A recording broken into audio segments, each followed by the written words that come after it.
जय श्री राम।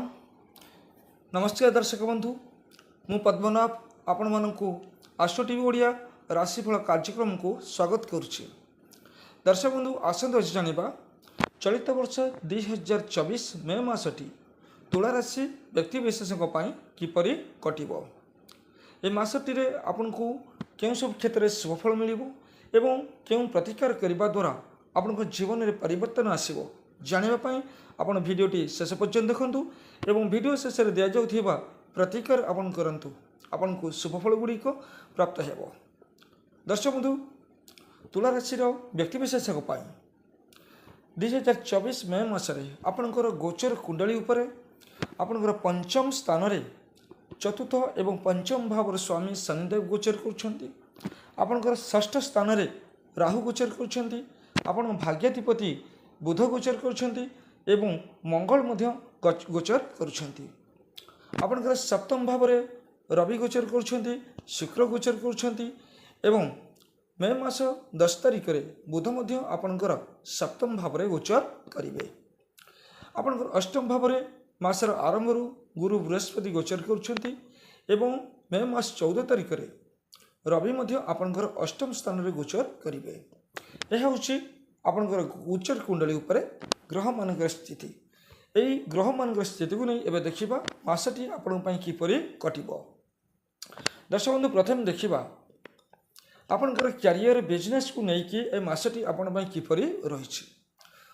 आपणकर षष्ठ स्थान रे जेहेतु राहु मंगल एवं बुध गोचर करुछंती, दर्शक बंधु मासटी आपण पई अनुकूल रहिबो। आपणकर कैरियर क्षेत्र रे कर्म क्षेत्र में आपणकर विभिन्न जो समस्या लगी रोला समस्या गुड़िकर समाधान हो। दर्शक बंधु आप सावधान रहा आवश्यक अच्छी किसी नुआ समस्या सृष्टि हो पारे। कौन व्यक्तिशेष सहित किसी बद सूत्रपात होपे एपाई आप सावधान रही। कर्म क्षेत्र में आपणकर डेभलप हम। फाइनेंशियल क्षेत्र में आप उन्नति करेंगे। आर्थिक लाभ आपण कर्म क्षेत्र रही। जदि वाणिज्य व्यवसाय करुछंती वाणिज्य व्यवसाय क्षेत्र में आपणकर अर्थ लाभर जोग आपण रही। गुरु बृहस्पति आपणकर द्वितीय स्थान को जितेबाला देखुंट धन प्राप्तिर जोग आपण अच्छी, धन वृद्धिर जोग आपण रही। एवं शनिदेव आपण एकादश स्थान को देखुंट आपण लाभ अच्छी, आपण आय अच्छी।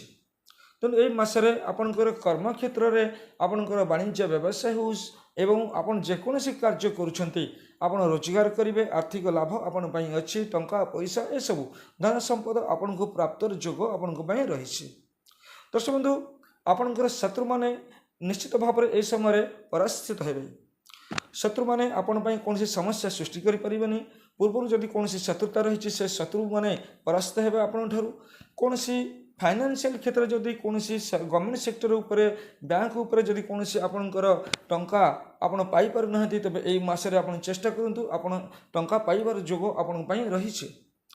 यही मसरे आपण को करज आपण करें।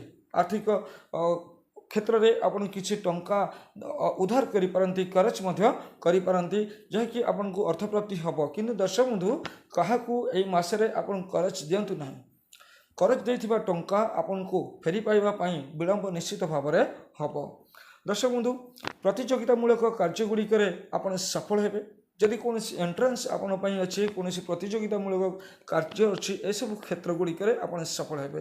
राजनीति क्षेत्र में आपण समय अनुकूल रही। मासटी राजनीति क्षेत्र में आपण आग को बढ़िबार जोग आपण रही। बंधु आपणकर एजुकेशन को देखा ये मसरे आपणकर एजुकेशन किपरि रही। आपणकर पंचम भाव स्वामी शनिदेव आपणकर पंचम स्थान रे रही। तेणु दर्शक बंधु एजुकेशन क्षेत्र में आपन को अधिक परिश्रम करने आवश्यक रही। आपण भितर जो अलस्वामी भाव अच्छी ये अलस्वामी को आपन को त्याग करने को पड़ो। आपण टिके परिश्रम करंतु, परिश्रम करने द्वारा आप निश्चित भाव में सफलता पाइबे। एबे देखिए आपण लव को लेकिन जदि आप लव कर समय मसरे आपण किपरि रही।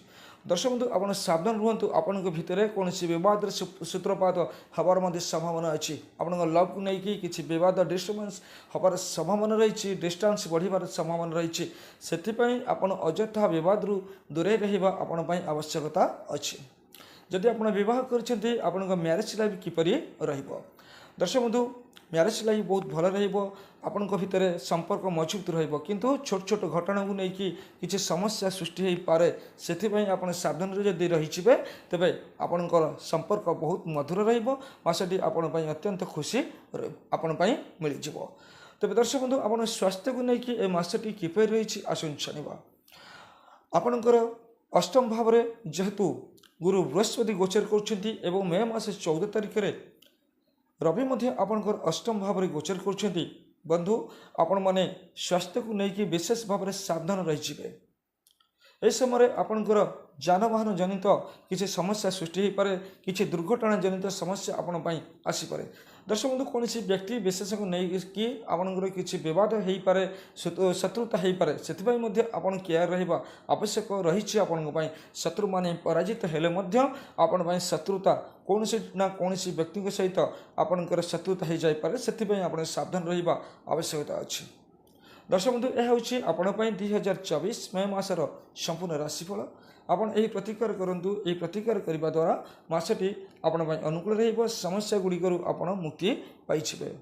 ଦର୍ଶକ ବନ୍ଧୁ, ଆପଣ ପ୍ରତ୍ୟେକ ଦିନ ଓମ୍ ବ୍ରୂମ୍ ବୃହସ୍ପତୟେ ନମଃ ଏହି ମନ୍ତ୍ର ଜପ କରନ୍ତୁ ଏବଂ ସ୍ନାନ ପରେ ଆପଣ ସୂର୍ଯ୍ୟ ଦେବତାଙ୍କୁ ଜଳଦାନ କରନ୍ତୁ ଏବଂ ଗୋମାତାଙ୍କୁ ନିଜ ହସ୍ତରେ କିଛି ଖାଦ୍ୟ ଖାଇବା ପାଇଁ ଦିଅନ୍ତୁ। ଏ ତିନୋଟି ପ୍ରତିକାର ଆପଣ କରନ୍ତୁ, ଦେଖିବେ ମାସଟି ଆପଣ ପାଇଁ ଅନୁକୂଳ ରହିବ। ସବୁକିଛି ସମସ୍ୟାରୁ ଆପଣଙ୍କୁ ମୁକ୍ତି ମିଳିଯିବ।